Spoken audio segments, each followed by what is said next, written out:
Hello guys, welcome to our store and welcome to the most underrepresented and underappreciated part of the store. That is the WizKids and D&D section. Not on purpose, by the way.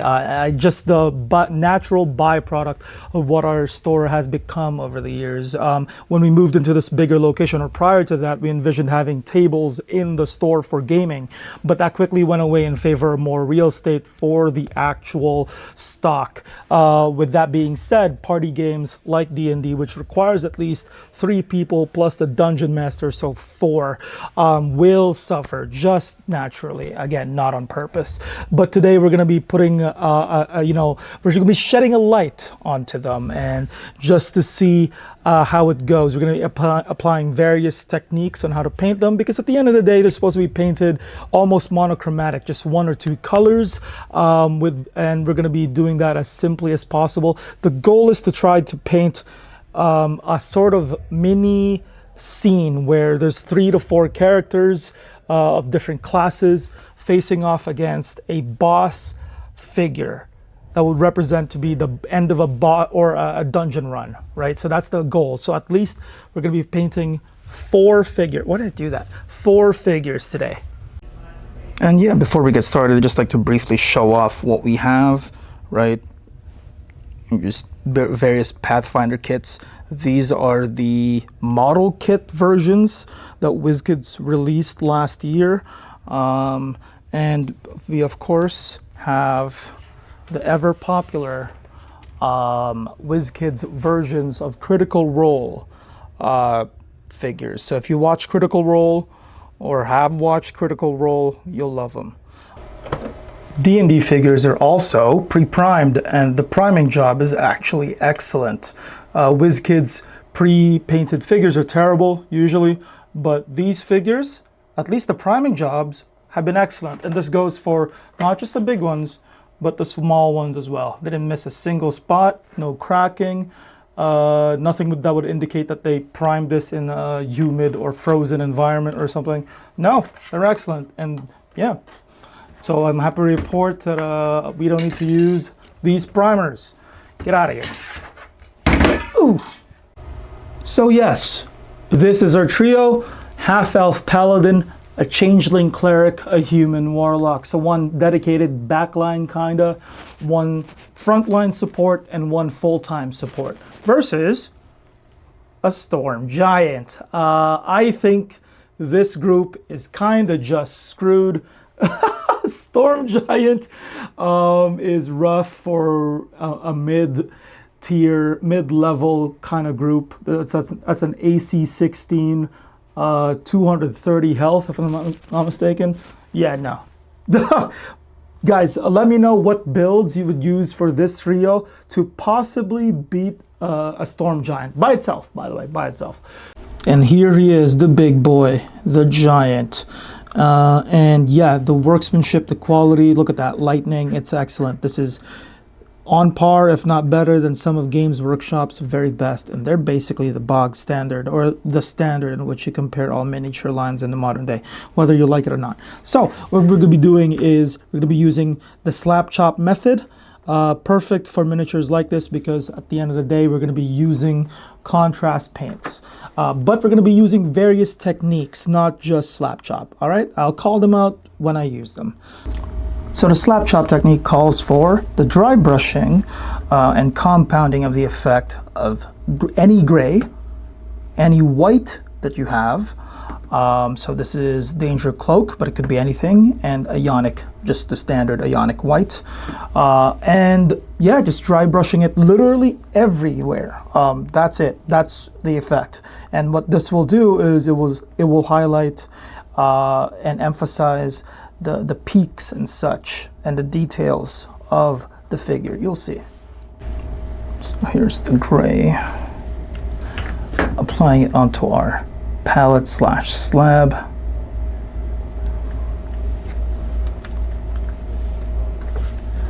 And we take our dry brush, dip it there, take our stash of paper towels and just remove the excess there. About 90% of it should be on the paper towel. pushing it deeper into the recesses of said dry brush. And once you're satisfied, you can just apply.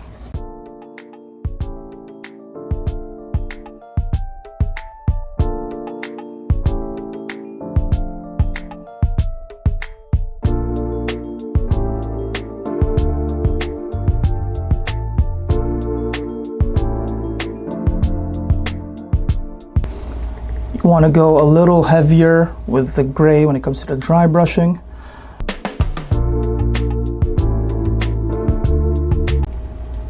Even the sword right here. Now that the heaviest dry brushing known to mankind has been done, you apply the white, and this time this will be of a lighter variety. You will remove literally probably 98% of the paint on the brush.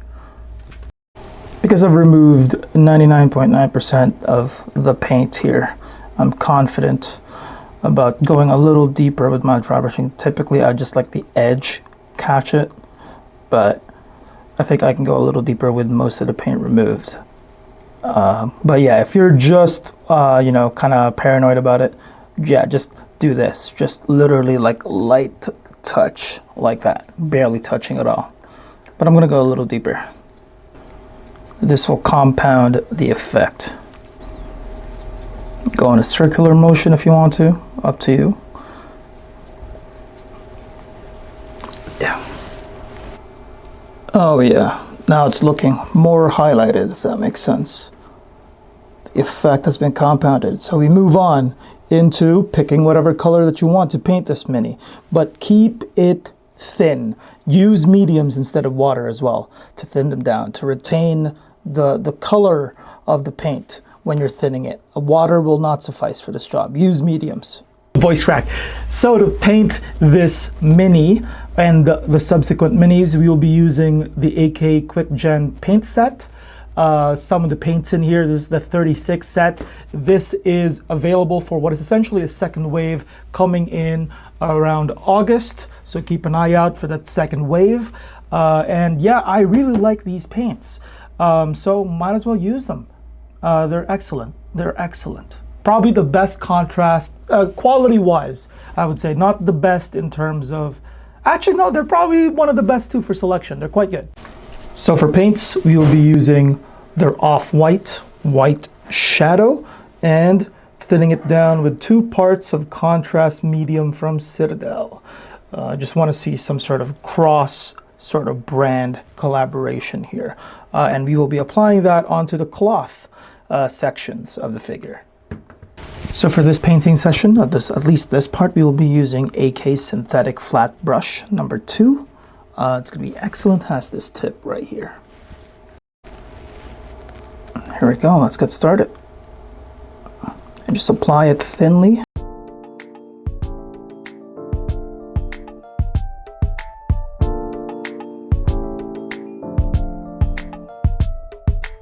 So, once properly thinned down, just apply 2 thin coats of the paint. And the previous method, the slap chop method that we've used, should enhance the effect of whatever color you were going for. And just follow the image on the box to figure out which color to put where. While this paint is drying, we will be using leather brown on every part that concerns leather. And that's as simple as that. Again, same thing, 1 part this paint and then 2 parts contrast medium. And remember kids, 2 thin coats, 2 thin coats.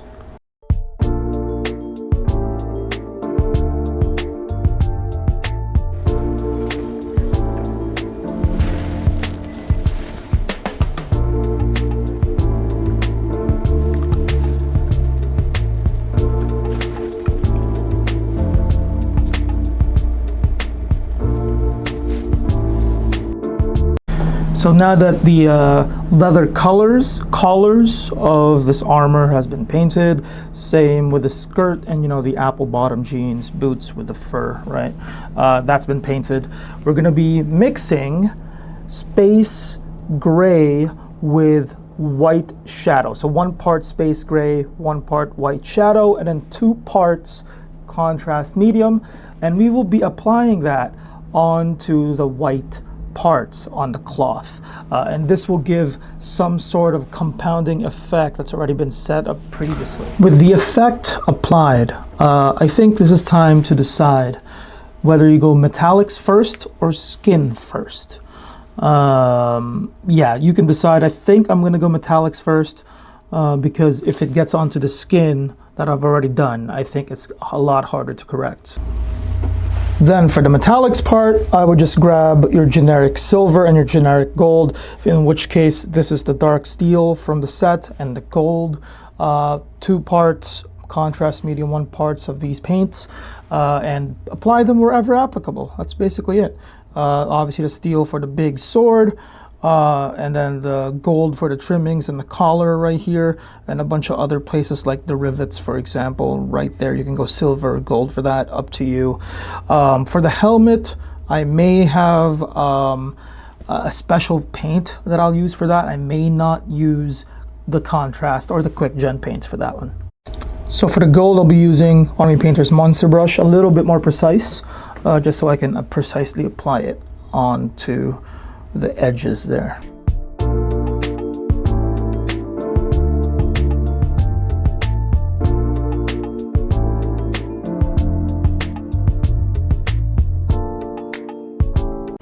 Hydration check. If you made it this far into the video, use the word water in a sentence.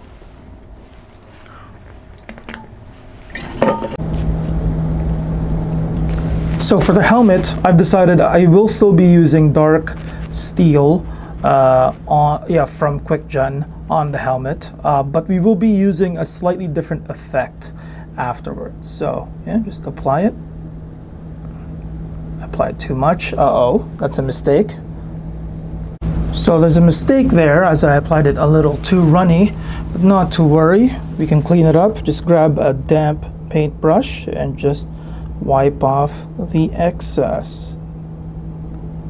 There will still be, you know, the residue remaining. That's unavoidable, but it's easy to clean up. All you got to do is paint it its regular color. I was planning to apply a little bit more white to the beard anyway, but see, majority of it's gone. It's gone. Good. So to differentiate the helmet from everything else, I'm going to be applying Human Flesh Extremely Thin. So this one is 3 parts contrast medium to 1 part human flesh. That sounds absolutely terrible, or good if you're a cannibal. Who knows?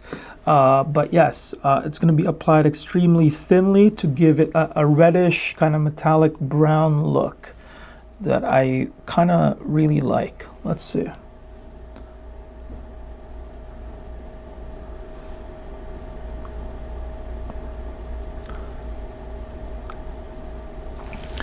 Finally, we're going to be painting the skin, and since it's a storm giant, it's going to be a bluish tinge. We're going to be using bluish gray for this, and again, same thing, 2 parts contrast medium, 1 part of the paint, and here we go. And obviously thinly applied, right? You don't want to mess it up, especially the face. As you can see, it's still visible, the slab chop effect. It's actually quite nice. Looks good so far. Oh yeah, all coming together.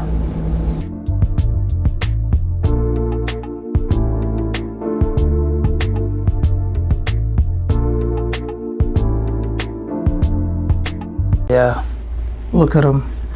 Skin looking frosty and blue. Perfect. Oh yeah. Now we're gonna have to paint the lightning, the most exciting part. And for that, we're gonna be using, come on, ice blue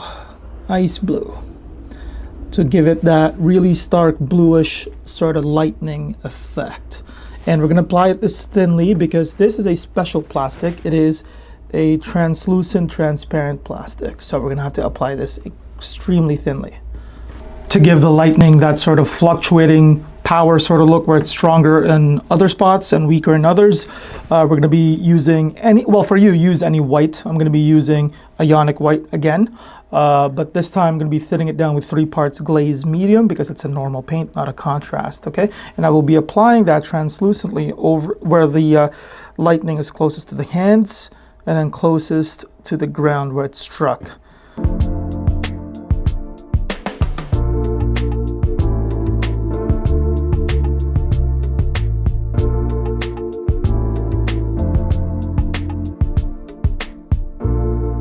And here comes ice blue. Again, 2 parts contrast medium, 1 part ice blue.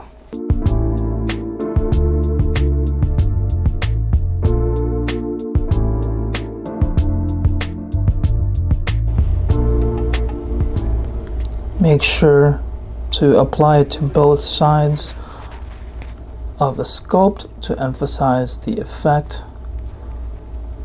Just because it's translucent doesn't mean you have to apply it onto just one side.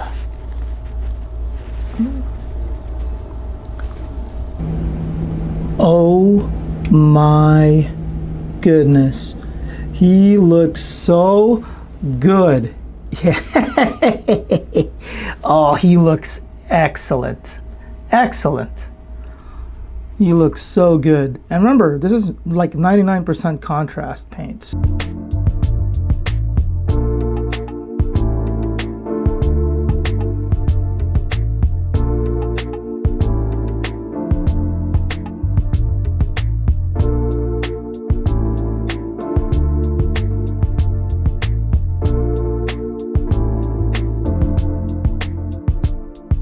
Ooh, you look so good. All right, so that's it for me today. In part 2, we will be painting the 3 amigos. These guys plus the actual dungeon. So it's going to be a mix of figure painting and diorama making as a whole. It's going to be awesome. It's going to be awesome to see them completed and together. But for now, you know, this is essentially also a second part to the review of QuickGen, and QuickGen hasn't disappointed me. Available right now on our website as both individual paints and second wave pre-orders arriving in August. So yes, you can pre-order the sets if you missed out on the first wave. That's it for me today. Thank you guys so much for watching. For me and the little guy, I'll see you guys next time. Bye-bye.